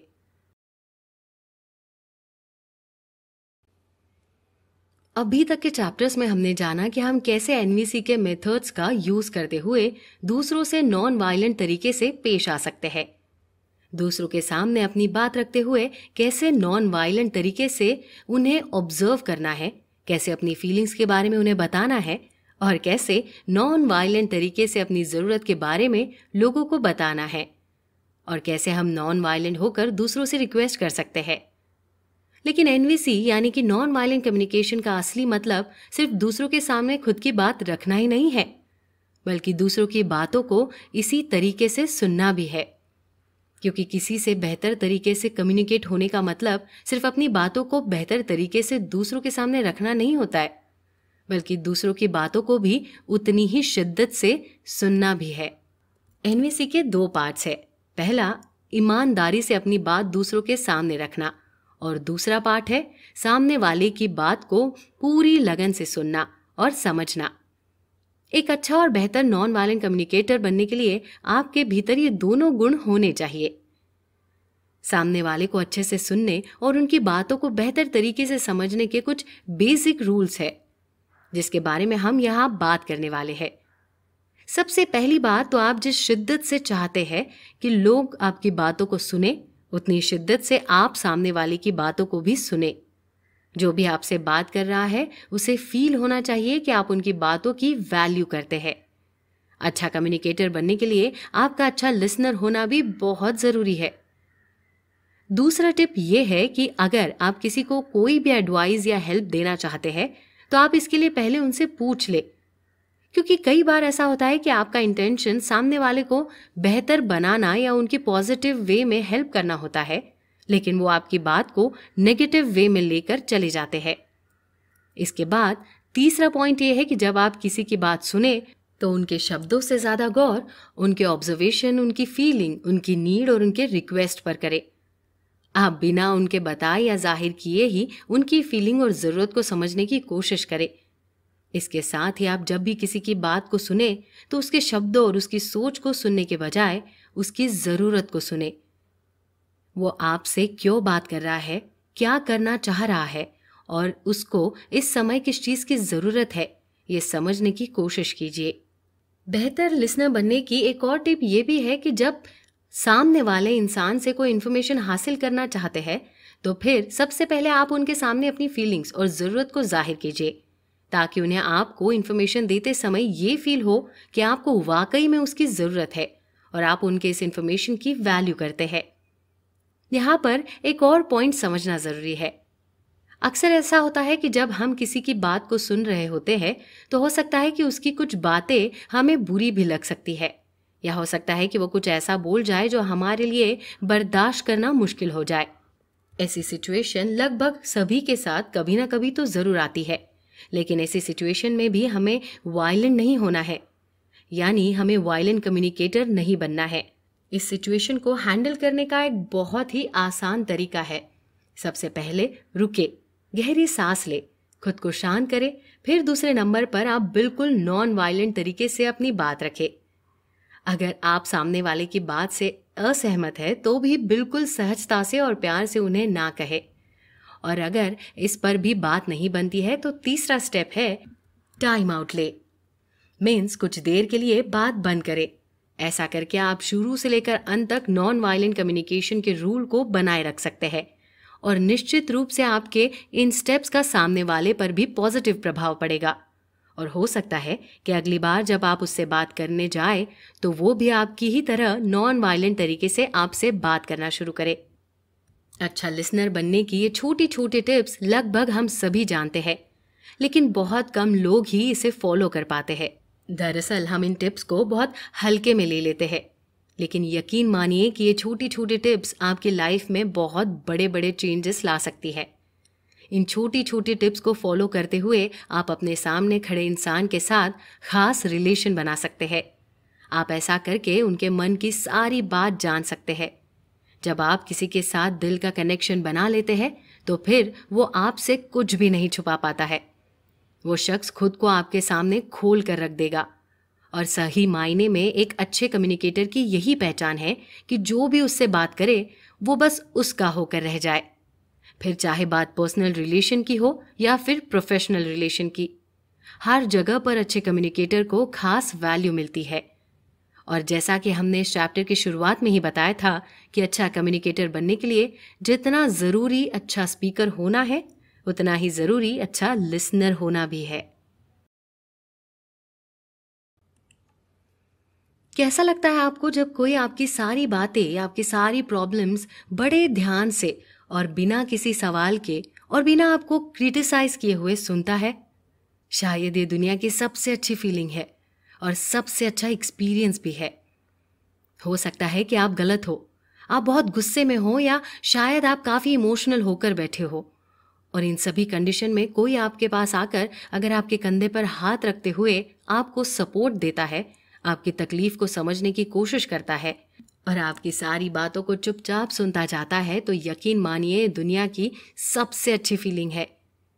किसी की बातों को धैर्य से सुनना और क्रिटिकल कंडीशन में भी अपने गुस्से और इमोशंस पर कंट्रोल रखते हुए सामने वाले की बातों और उनकी प्रॉब्लम्स को ध्यान से सुनना भी नॉन वायलेंट कम्युनिकेशन का ही पार्ट है। सो अगर आप नॉन वायलेंट कम्युनिकेटर बनना चाहते हैं तो आपको खुद को ऐसा बनना होगा कि लोग आपसे चाहे जितना गुस्से में बात करें, लेकिन आप फिर भी उनसे हम्बल होकर बस कुछ सेकंड के लिए उनकी बातों को ध्यान से सुने। फिर देखिए कैसे आप दोनों एक हेल्दी कॉन्वर्सेशन करने बैठ जाते हैं। इसका एक बहुत अच्छा एग्जाम्पल देते हुए रोजनबर्ग बताते हैं कि एक बार वो अपने किसी क्लाइंट से मिले जो कि वो किसी एलिमेंट्री स्कूल के प्रिंसिपल थे। उन्होंने रोजनबर्ग को बताया कि एक बार वो अपने ऑफिस में बैठे हुए थे, तभी उनके स्कूल में पढ़ने वाली एक छोटी सी बच्ची उनके ऑफिस में आई। वो किसी बात को लेकर नाराज थी और स्कूल में अपनी प्रॉब्लम को लेकर कुछ कह रही थी। क्योंकि प्रिंसिपल को कहीं मीटिंग के लिए जाना था तो उन्होंने जल्दी बात खत्म करने के लहजे में उससे कहा, बेटा आप चाहते क्या हो, आप जल्दी बताओ, मैं वो कर देता हूँ, अभी मुझे लेट हो रहा है। इस पर उस छोटी सी बच्ची ने प्रिंसिपल को देखते हुए कहा कि मैं चाहती हूँ कि आप मेरी पूरी बात सुने, कोई मेरी बात सुनता ही नहीं है। इसके बाद प्रिंसिपल ने अपनी मीटिंग कैंसिल की और उस बच्ची के साथ बैठकर काफ़ी देर तक उससे बात की। अंत में सिर्फ उस बच्चे की बात सुनने से ही उसकी सारी प्रॉब्लम्स खत्म हो गई। इस छोटी सी बच्ची ने मानो प्रिंसिपल को अपनी लाइफ टाइम का लेसन दे दिया था। कई बार आप लोगों की प्रॉब्लम सिर्फ उनकी बातें सुनकर ही खत्म कर सकते हैं। इसके लिए आपको और कोई एक्शन लेने की जरूरत भी नहीं होती है। आपने वो कहावत तो सुनी होगी कि ताली एक हाथ से नहीं बजती। इस कहावत का ये मतलब है, अगर दो लोगों के बीच किसी बात को लेकर बहस या लड़ाई हो रही है तो फिर इसका मतलब है कि दोनों ही तरफ से कुछ ना कुछ कहा या किया गया है। अब अगर इस कहावत को सही साबित करते हुए आप ताली बजाने के लिए अपना हाथ बाहर ही ना निकाले तो कितना बेहतर होगा। मान लीजिए सामने वाला इंसान बहुत गुस्से से आपके ऊपर चिल्लाए जा रहा है और उसको जवाब देते हुए आप भी उसी गुस्से में उससे बात कर रहे हैं, तो फिर इसका रिजल्ट क्या होगा? शायद सबको पता है कि इसका रिजल्ट क्या आने वाला है, लेकिन अगर इसी सिचुएशन में आप थोड़ा सा पेशेंस रखते हुए सामने वाले की बातों को सुने और उनकी प्रॉब्लम्स को समझने की कोशिश करें तो हम बहुत बेहतर रिजल्ट बना सकते हैं। इसके लिए हम जब भी ऐसी सिचुएशन में किसी की बातों को सुने तो उसके शब्दों पर गौर करने के बजाय हमें उसकी फीलिंग्स और उसकी ज़रूरत पर ध्यान देना चाहिए। हमें उसकी तकलीफ समझने की कोशिश करनी चाहिए। इस दौरान हमें ऐसे शब्दों का प्रयोग बिल्कुल नहीं करना है जिससे उसका गुस्सा और बढ़ जाए। बल्कि हमें इस सिचुएशन में ऐसा बिहेव करना है जिससे उसे फील होने लगे कि सामने वाला मेरी प्रॉब्लम समझ रहा है, वो मुझे समझने की कोशिश कर रहा है। यकीन मानिए ये भी उनके लिए बहुत है। इसका एक एग्जाम्पल देते हुए रोजनबर्ग बताते हैं कि उनके एक दोस्त ने उन्हें एक बार बताया कि कैसे उनकी टिप से उसकी जान बच गई थी। तो हुआ यूं कि रोजनबर्ग की फ्रेंड मुक्ति केंद्र के पास रहती थी। एक रात तकरीबन 11 बजे उसके घर पर एक शख्स पहुंच गया।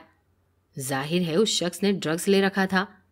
जैसे ही रोजनबर्ग की फ्रेंड ने घर का दरवाजा खोला, तुरंत ही उस शख्स ने जोर से चिल्लाते हुए कहा कि मुझे रात रुकने के लिए रूम चाहिए। रोजनबर्ग की फ्रेंड के घर में कोई कमरा खाली नहीं था। वो उस आदमी को कुछ जवाब देती उससे पहले ही उसने चाकू निकालकर उसे धमकाना शुरू कर दिया। अब ठीक इसी समय रोजनबर्ग की फ्रेंड को रोजनबर्ग की एक बात याद आई, जो कि उसने कुछ दिन पहले ही अपनी एनवीसी की ट्रेनिंग में सिखाई थी। असल में वो उस आदमी से ये कहने वाली थी कि मेरे यहाँ कमरा खाली नहीं है, लेकिन रोजनबर्ग की बात याद आने के बाद उसने एक गहरी सांस ली और फिर उसने कहा, तुम बहुत परेशान लग रहे हो, इतनी रात में तुम कहाँ से आ रहे हो? रोजनबर्ग के फ्रेंड की इतनी सी बात सुनने के बाद वो ड्रगिस्ट नॉर्मल हो गया। कहने लगा कि भले ही मैं ड्रग्स लेता हूँ, नशे करता हूँ, लेकिन फिर भी मुझे सम्मान मिलना चाहिए। कम से कम मैं भी रिस्पेक्ट डिजर्व करता हूँ। इसके बाद रोजनबर्ग की फ्रेंड ने उसे तकरीबन 35 मिनट तक बात की और फिर आखिर में वो चुपचाप वहां से चला गया। ये होती है एनवीसी की पावर। अब जरा सोचिए कि अगर शुरुआत में ही रोजनबर्ग की फ्रेंड उससे भिड़ गई होती तो इसका रिजल्ट क्या होता? शायद वह ड्रगिस्ट उसे चाकू मारकर उसकी जान ले चुका होता। आज की इस दुनिया में आपको लोगों को खुश करने के लिए और उन्हें अपना बनाने के लिए ज्यादा कुछ करने की जरूरत ही नहीं है। बस आप लोगों की तकलीफ समझना सीख जाइए। किसी भी कंडीशन में खुद को शांत रखते हुए अगर आप दूसरों के दुख दर्द को समझने लग जाए और फिर आप खुद के सामने ही ना जाने कितने लोगों की लाइफ में खुशी फैलाने का कारण बन जाएंगे। ये एक ऐसी क्वालिटी है जिससे दुनिया के हर इंसान को जीता जा सकता है। आपने महात्मा गांधी का वो कथन तो सुना ही होगा, हिंसा छोड़कर हमें अहिंसा के मार्ग पर चलना चाहिए। हिंसा और अहिंसा सिर्फ हमारे फिजिकल एक्शन में ही नहीं बल्कि हमारे वर्बल एक्शन में भी होता है। हमें अपनी बातों से भी अहिंसक बनना है। तभी तो हम इस बुक के जरिए नॉन वायलेंट कम्युनिकेटर बनने का लेसन सीख रहे हैं।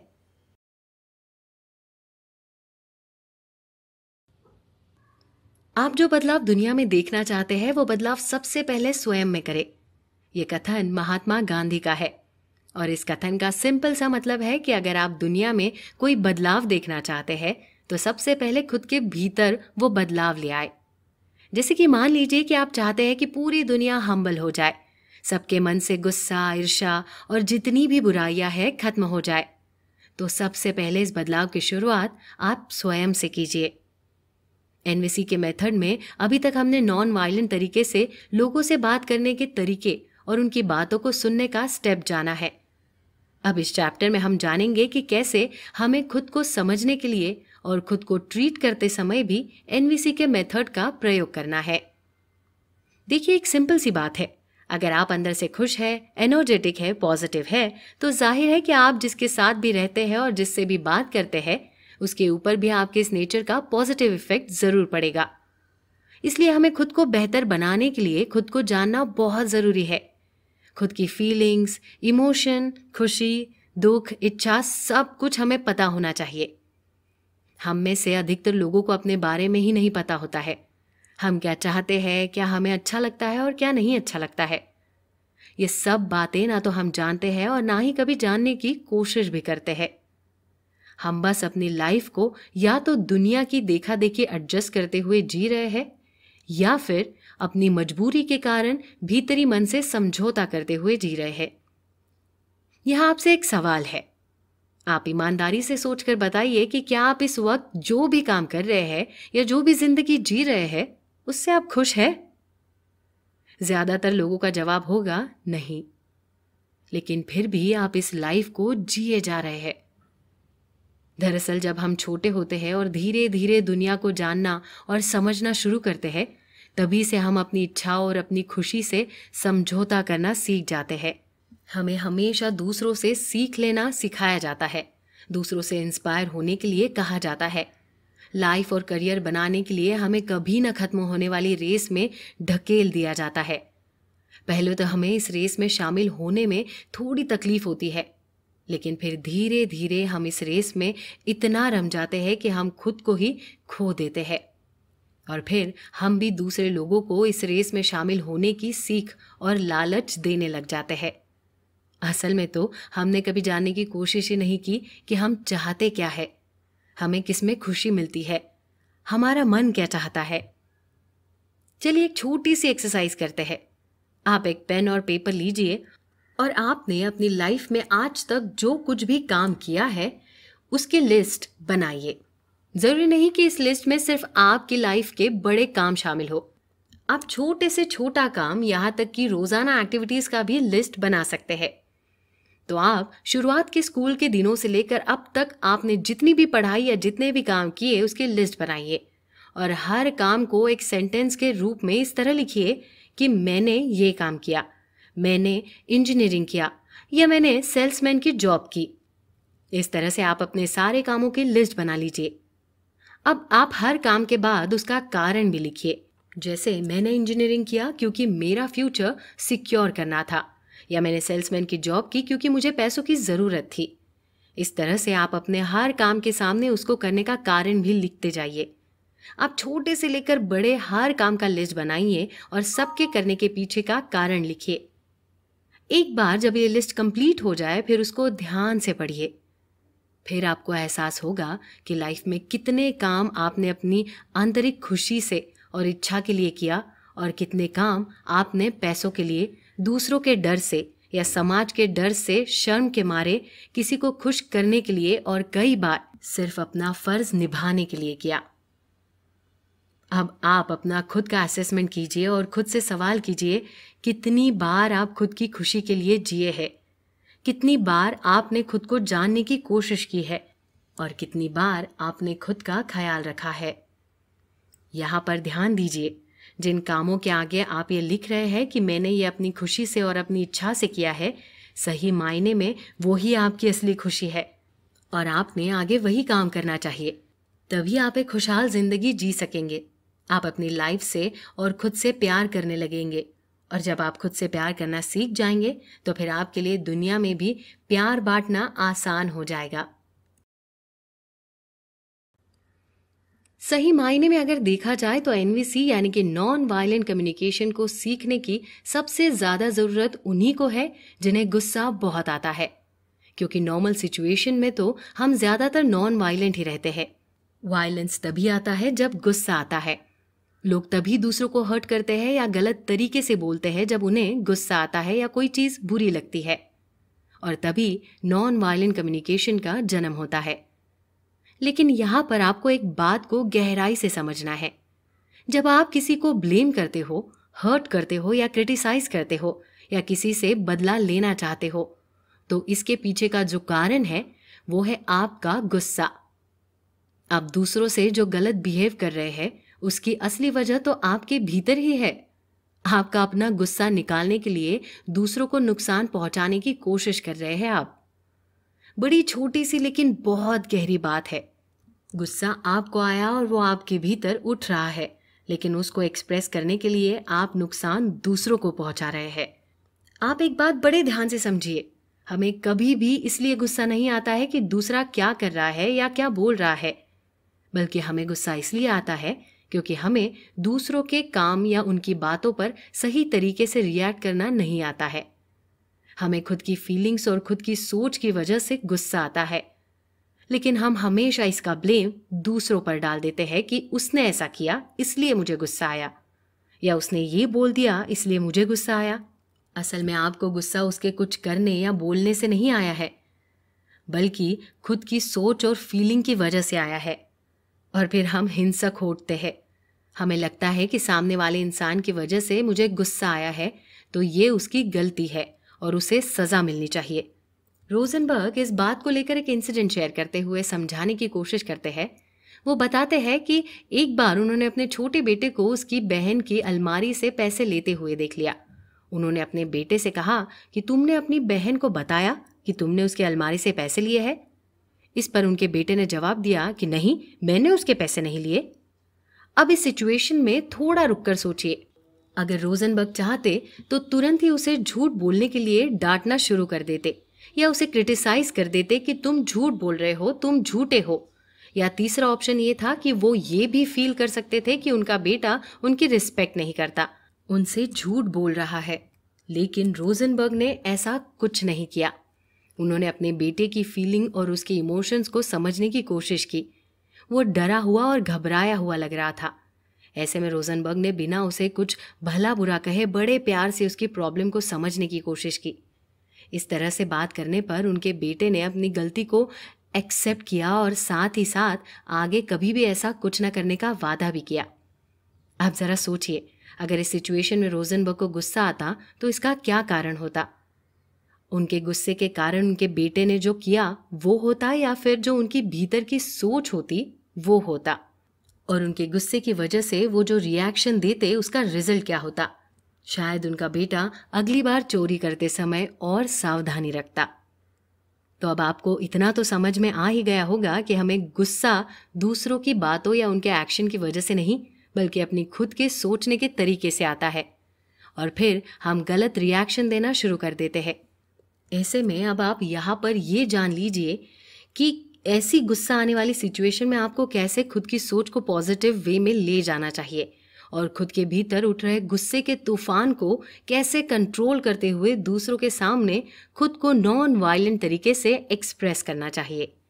गुस्से को एक्सप्रेस करने के 4 मेन स्टेज है।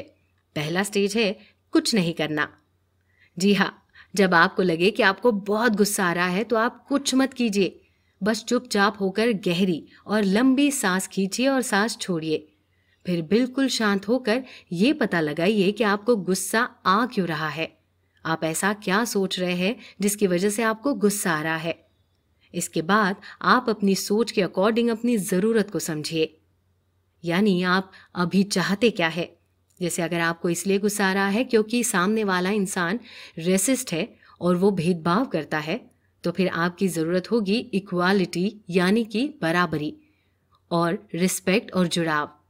आप यही चाहेंगे ना कि वो इंसान हमें भी सम्मान दे, हमें बराबरी का मौका दे और हमें भी अपने ग्रुप में शामिल करे। एक बार जब आपको अपनी ज़रूरत समझ में आ जाए, तब बारी आती है अपने गुस्से को एक्सप्रेस करने की। अब आप उसके सामने अपनी ज़रूरत को बताते हुए इसे पूरा करने की मांग कर सकते हैं। ध्यान रखिए, अब आप जो भी बात उसके सामने रख रहे हैं उसमें आपका गुस्सा तनिक भी नहीं जाहिर हो रहा है। यहाँ पर बस आपकी ज़रूरत जाहिर हो रही है। अब तक सामने वाला इंसान आपके साथ जो बिहेव करता था उसके लिए नाराज़गी दिखाने के बजाय अब आप उसके सामने अपनी वो मांग रख रहे हैं जो आप उससे चाहते हैं। दोनों कंडीशन में ज़मीन आसमान का अंतर है। तब आप सामने वाले को उसकी गलती के लिए सज़ा देने के मूड में थे, लेकिन अब आप सिर्फ खुद से मतलब रखते हुए अपनी ज़रूरत पूरी करना चाहते हैं। आप उसको जज या क्रिटिसाइज नहीं कर रहे हैं। इस तरह से आप हर गुस्से वाली सिचुएशन को बड़े प्यार से और पॉजिटिव वे में हैंडल कर सकते हैं। अब तक आपने नॉन वायलेंट कम्युनिकेशन के सारे फंडे सीख लिए हैं। कैसे अपनी बात दूसरों के सामने रखनी है, कैसे दूसरों की बात सुननी है, किसे लोगों को ऑब्जर्व करना है, उनकी फीलिंग्स को समझना है, अपने गुस्से पर कंट्रोल करना है। ये सारे नुस्खे अब तक हमने इस बुक के जरिए जान लिए हैं। अब हमारा मकसद है इस नॉन वायलेंट कम्युनिकेशन के टिप्स को ध्यान में रखते हुए लोगों के बीच शांति बनाना और समझौता कराना। हो सकता है कि आपकी किसी के साथ बहस हो जाए या झगड़ा हो जाए, या आपके आसपास 2 लोगों के बीच किसी बात को लेकर बहस झगड़ा हो जाए। तो ऐसी सिचुएशन में भी आप एनवीसी में टिप्स एंड रूल्स को फॉलो करते हुए बड़ी आसानी से इन झगड़ों का हल निकाल सकते हैं।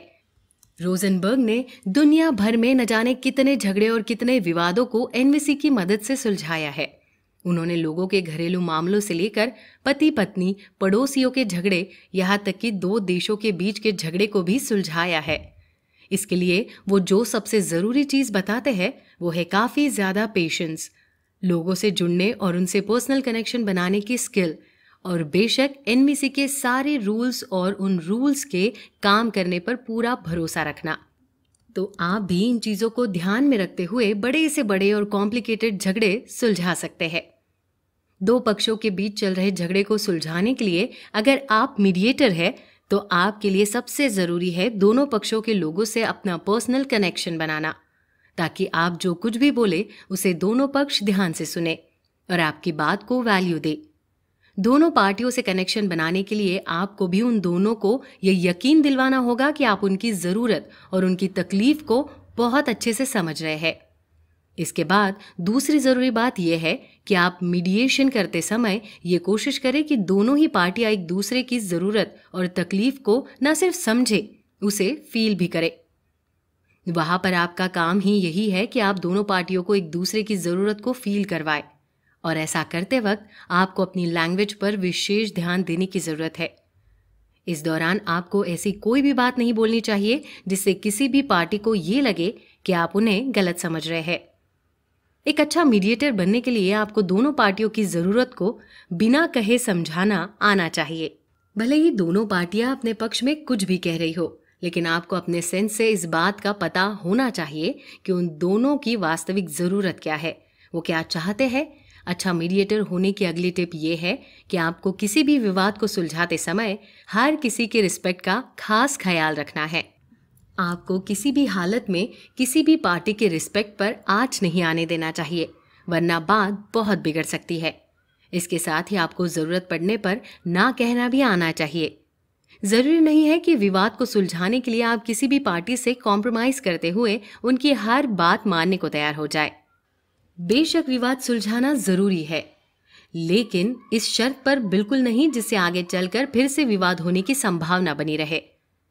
आखिर में सबसे इंपॉर्टेंट फैक्टर यह है कि जब भी आप दो लोगों के बीच के विवाद को सुलझाए तो सिर्फ उन दोनों के ही बारे में सोचे।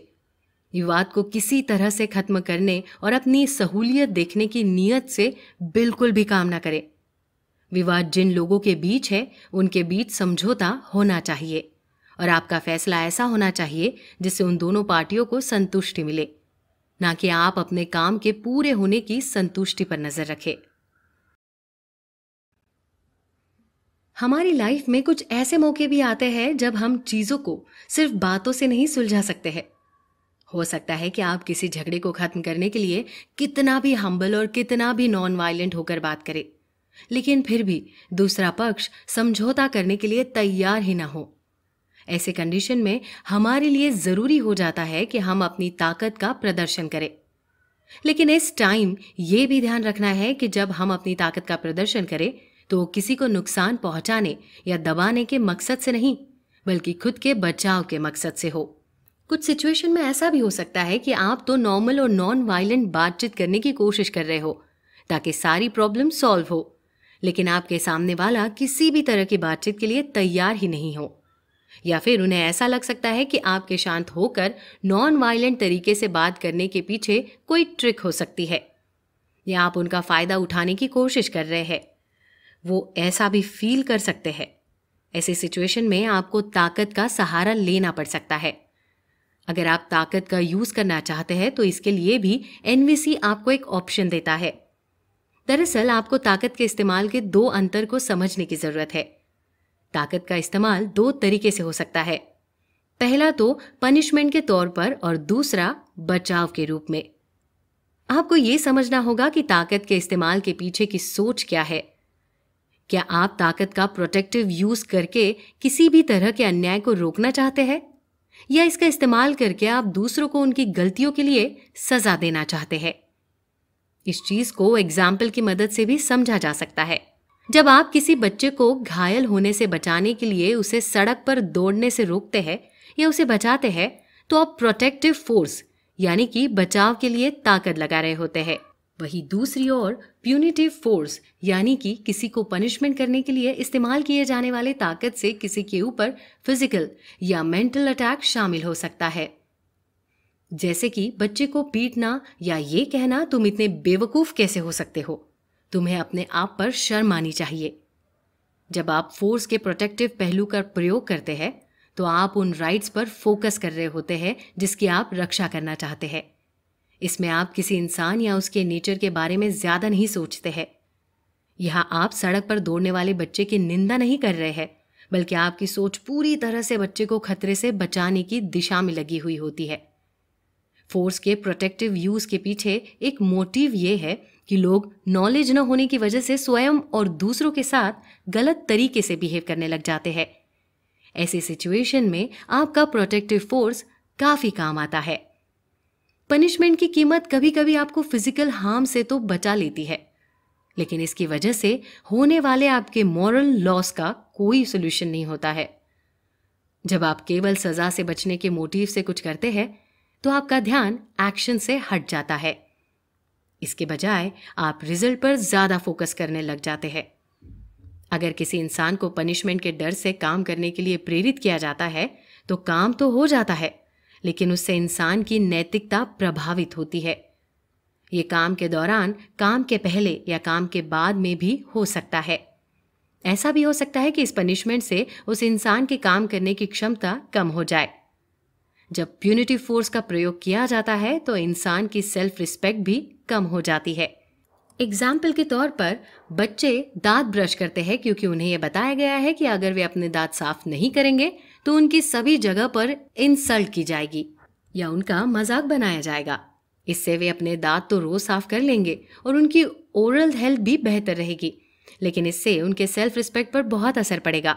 वे अपना दांत साफ तो करेंगे, लेकिन सिर्फ इस डर से कि लोग उनका मजाक ना बनाए। आप किसी की गलती पर उसको सजा देने के बजाय उसको समझाकर आगे गलती ना करने की सीख देना ज्यादा मुश्किल काम है। इसमें समय भी ज्यादा लगता है और इसमें आपको ज्यादा केयर करने की भी जरूरत होती है। सिंपल सी बात है, सजा देने से कहीं ज्यादा मुश्किल है सुधार करना। लेकिन सच्चाई ये है कि अगर आप किसी को सजा मिलने का डर दिखाकर काम करवाते हैं तो फिर इससे वो शख्स आपका काम तो कर देगा, लेकिन इससे वो अपनी वैल्यू खोता हुआ दिखेगा। फिर वो आपका काम तभी करेगा जब उसे डर रहेगा। लेकिन अगर आप किसी की गलती को सुधार कर उसे सही तरीके से कम करना सिखाते हैं तो फिर वो बिना किसी डर के, या फिर हो सकता है कि आगे आपको कुछ कहना भी ना पड़े, तब भी वो अपना काम अच्छे से करता रहेगा। रोजनबर्ग बताते हैं कि वे एक स्कूल के प्रिंसिपल से उनके ऑफिस में मिलने जा रहे थे, जो कि उनके बचपन के दोस्त थे। उन्होंने खिड़की से देखा कि एक बड़ा बच्चा छोटे बच्चे को मार रहा है। छोटे बच्चे ने कहा कि वो उसे माफ कर दे और फिर वो छोटा बच्चा खेल के मैदान में भाग गया। इसके बाद बड़े बच्चे को प्रिंसिपल ने पकड़ लिया और उसे एक थप्पड़ मारते हुए डांटा कि वे उसे सिखाएंगे कि छोटे लोगों को मत मारे। जब प्रिंसिपल अंदर लौटे तो रोजनबर्ग ने उनसे कहा कि आपको नहीं लगता कि आप उस बच्चे को वो नहीं सिखा पाए जो आप उसे सिखाने की सोच रहे थे? जिस तरह से आपने उस बच्चे को समझाया है, उससे उसे यही लगेगा कि जब भी कोई बड़ा या प्रिंसिपल उसे देख रहे हैं तब उसे किसी छोटे बच्चे को नहीं मारना है। ऐसी कंडीशन में जब भी वो अकेले रहेगा तो वो फिर से छोटे बच्चे को मारेगा। आपने उसकी इस धारणा को और स्ट्रॉन्ग कर दिया है कि जब आप किसी और से कुछ चाहते हैं तो उसे पाने का सिर्फ एक ही तरीका है, उन्हें मारना या उन्हें डराना। ऐसे सिचुएशन में रोजनबर्ग प्रिंसिपल को उस बच्चे के साथ सहानुभूति रखने की सलाह देते हैं जो कि किसी को चोट पहुंचाने जैसा वायलेंट बिहेवियर कर रहा है। रोजनबर्ग प्रिंसिपल को समझाते हुए कहते हैं कि अगर कोई बच्चा किसी छोटे बच्चे को इसलिए मारता है क्योंकि वो उसका नाम लेकर बुलाता है तो उन्हें उस बच्चे से थोड़ी सहानुभूति होनी चाहिए। उन्हें उस बच्चे को समझाते हुए कहना चाहिए कि तुम इस समय काफ़ी नाराज़ हो और तुम्हें उस बच्चे पर गुस्सा भी आ रहा है। मैं जानता हूँ कि तुम चाहते हो कि वो बच्चा तुम्हारे साथ काफ़ी रिस्पेक्ट से पेश आए, लेकिन रिस्पेक्ट पाने के लिए किसी को मारना या धमकाना अच्छी बात तो नहीं है। रोजनबर्ग ने उस प्रिंसिपल को समझाते हुए कहा कि अगर इस तरह से आप उस बड़े बच्चे को समझाते तो उसे अपने गलती का एहसास होता और फिर अगली बार वो ऐसी गलती कभी नहीं करता। सही मायने में देखिए तो ताकत का सही इस्तेमाल यही है जो रोजनबर्ग ने प्रिंसिपल को बताया। प्रिंसिपल ने अपने ताकत का गलत इस्तेमाल करते हुए उस बच्चे को डराने की कोशिश की थी, लेकिन ताकत का सही इस्तेमाल तो लोगों को सही रास्ते पर लाना है ना? अपने आप को पुराने प्रोग्रामिंग से आज़ाद करना काफ़ी इम्पोर्टेंट होता है। पुराने तरीके से सोचना और उन तरीकों को दूसरों से भी अपनाने को कहना, इस चीज़ को बदलने की ज़रूरत है। आपने बहुत सारी ऐसी बातें सीखी है जो आपकी एक इंसान के रूप में लिमिट तय कर देती है। इन्हें आप सोसाइटी में किसी न किसी से ज़रूर सीखते हैं। ये आपके माता पिता, टीचर, दोस्त, कलीग या अन्य लोग भी हो सकते हैं। पुराने समय से चली आ रही कल्चरल एजुकेशन ने आप सभी की लाइफ में इतना ज़्यादा स्पेस बना लिया है कि अब आप इसके खराब परिणाम के बारे में भी नहीं सोचते हैं।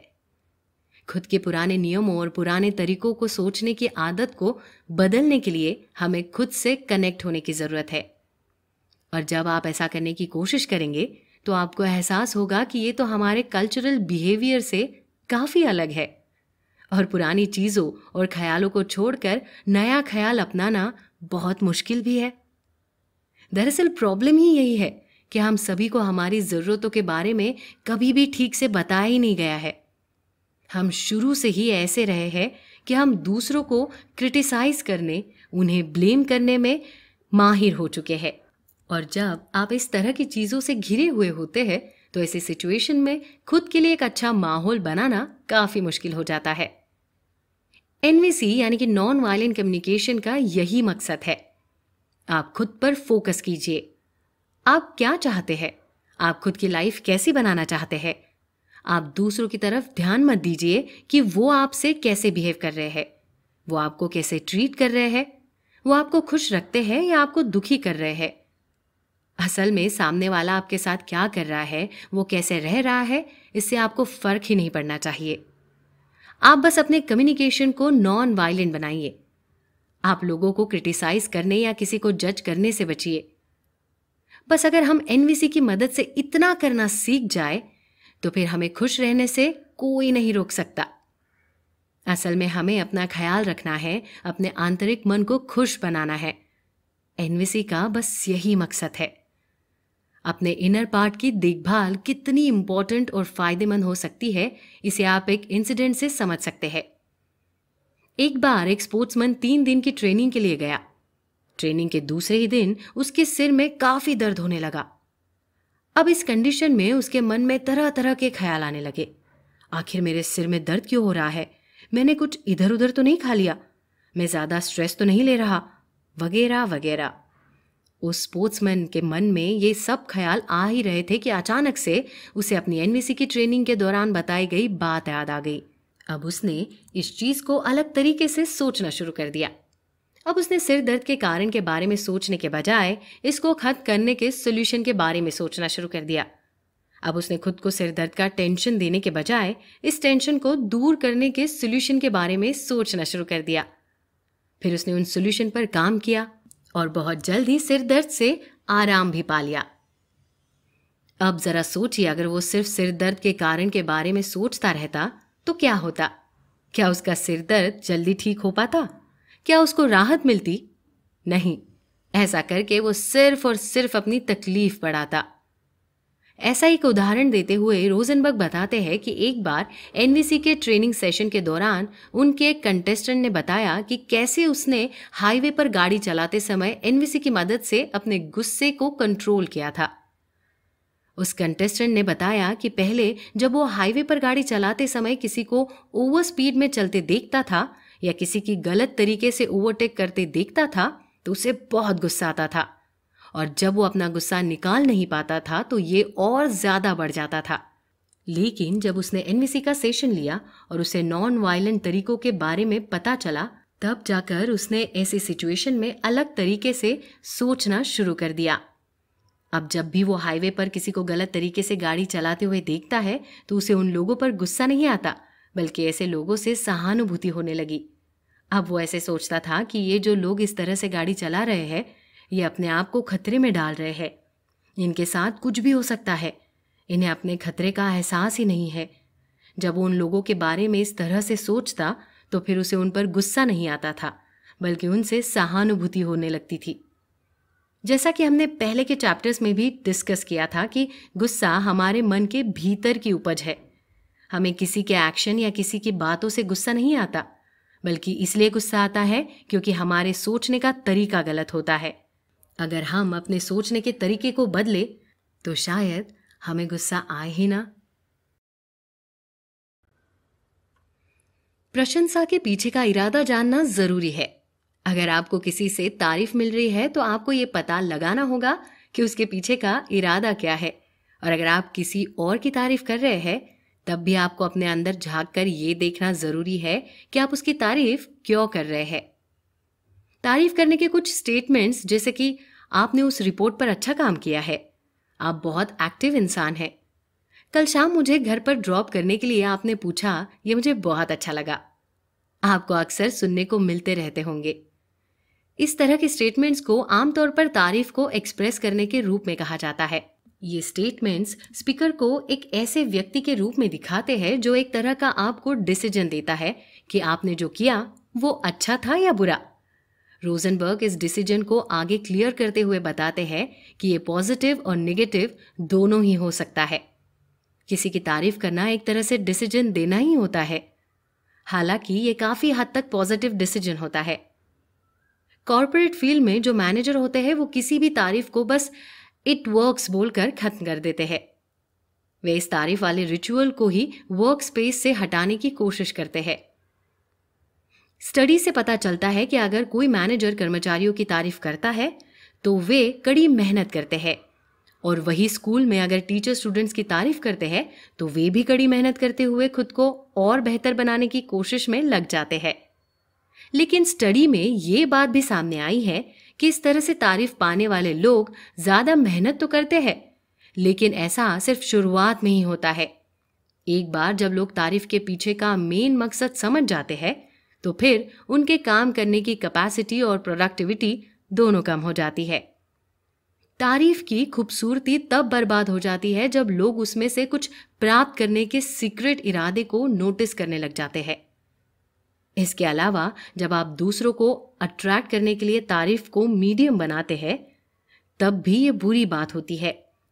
आजकल लोग तारीफ को अपना काम निकालने का तरीका समझ बैठे हैं, और इस वजह से अक्सर ऐसा भी होता है कि जब कोई हमारी तारीफ करता है तो हमें लगता है कि वो इंसान हमारी तारीफ इसलिए कर रहा है क्योंकि उसे मुझसे कोई काम है। इसलिए जब भी हम किसी की तारीफ करें या किसी दूसरे से अपनी तारीफ सुने, दोनों ही सिचुएशन में हमारा तरीका बिल्कुल नॉन वायलेंट होना चाहिए, ताकि ना तो हम दूसरों की तारीफ को गलत वे में एक्सेप्ट करें और ना ही कोई हमारी तारीफ को गलत समझे। किसी की भी तारीफ करने के पीछे का आपका एकमात्र इरादा उसकी लाइफ को बेहतर बनाना और उसे खुशी पहुंचाना होना चाहिए। आप दूसरों की तारीफ को सेलिब्रेट कीजिए। तारीफ के पीछे या इस सेलिब्रेशन के पीछे आपका कोई सीक्रेट एजेंडा नहीं होना चाहिए। जरूरी नहीं कि आपको सच्ची तारीफ करने के लिए किसी खास शब्द या सेंटेंस की जरूरत है। ये इतना सिंपल है कि आप बस अगर सच्चे दिल से किसी को थैंक यू भी बोल दे तो भी सामने वाले के लिए वो तारीफ ही होती है। बस तारीफ करते समय आपका इंटेंशन क्लियर होना चाहिए। तारीफ करने की भी एक कला होती है, और इस कला के बारे में बताते हुए रोजनबर्ग एक बेहद इंटरेस्टिंग सी स्टोरी बताते हैं। जब रोजनबर्ग ने फिलिस्तीन आर्मी के कुछ मेंबर्स को एनवीसी की ट्रेनिंग दी थी, दरअसल फिलिस्तीन और इजराइल की लड़ाई के बाद फिलिस्तीन आर्मी चाहती थी कि इनके कंट्री में शांति बनी रहे और लोग एक दूसरे के साथ प्यार से रहे। इसलिए उन्होंने अपने आर्मी के कुछ जवानों को रोजनबर्ग के पास ट्रेनिंग के लिए भेजा हुआ था। रोजनबर्ग ने उन लोगों की ट्रेनिंग बेहतर ढंग से पूरी की, और फिर जब वो लोग अपनी ट्रेनिंग खत्म करके वहां से जाने लगे, फिलिस्तीन आर्मी के हेड नफीज उनके पास आए और रोजनबर्ग से उन्होंने कहा कि वो उन्हें सूफी मुस्लिम के तरीके से खास तरह से शुक्रिया अदा करना चाहते हैं। फिर नजीफ ने रोजनबर्ग के दोनों हाथों में अपना हाथ रखा और बड़े ध्यान से उनकी आंखों में देखते हुए बोले, हम आप में अपना अल्लाह देखते हैं।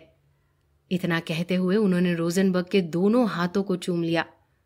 नजीफ चाहते तो सिंपली भी रोजनबर्ग को उनके काम के लिए थैंक यू बोल सकते थे या उनकी तारीफ में कुछ शब्द बोलकर बात खत्म कर सकते थे, लेकिन फिर भी उन्होंने रोजनबर्ग को खास फील कराने के लिए खास तरह से उनकी तारीफ की। और शायद तभी तो रोजनबर्ग को आज तक वो इंसिडेंट याद है और उसके बारे में वो अभी तक बता रहे हैं। तो हम जब भी किसी की तारीफ करें तो सच्चे दिल से करें। ऐसी तारीफ करें जो सामने वाले को सच्ची लगे, उसे ये ना लगे कि आप उनसे अपना काम करवाने के लिए तारीफ कर रहे हैं। इस बुक में हमें स्टार्ट के फर्स्ट चैप्टर से लेकर एंड के चैप्टर तक यही बताने की कोशिश की गई है कि कैसे हमें हर तरह के सिचुएशन में खुद को शांत रखते हुए और बिल्कुल नॉन वायलेंट तरीके से दूसरों के सामने अपनी बात रखनी है। इसलिए इस बुक का नाम है नॉन वायलेंट कम्युनिकेशन, यानी किसी भी सिचुएशन में और लाइफ के किसी भी स्टेज में खुद को और खुद की बातों को नॉन वायलेंट रखना। वैसे किसी भी इंसान के वायलेंट होने का स्टेप उसकी बातों से ही शुरू होता है। ये बातें ही तो है जो आपको किसी का दोस्त और किसी का दुश्मन बना रख देती है। ये बातें ही तो है जो दो देशों, समुदाय, लोगों के बीच दंगे भी करवा सकती है और इन लोगों के बीच प्रेम को भी बढ़ा सकती है। इसलिए हमारे मुंह से निकलने वाला हर एक शब्द काफी नापा तोला हुआ और सोचा समझा हुआ होना चाहिए। एक बार आपकी बातें अगर नॉन वायलेंट हो गई तो फिर देखिए आपकी लाइफ कितनी आसान हो जाएगी। हमें उम्मीद है कि आपको नॉन वायलेंट कम्युनिकेशन की ये बुक समरी काफी पसंद आई होगी और निश्चित रूप से अब आप भी अपनी लाइफ में नॉन वायलेंट कम्युनिकेशन के इन फॉर्मूलों को जरूर इस्तेमाल करेंगे। आपको ये बुक कैसी लगी हमें कमेंट करके जरूर बताइएगा।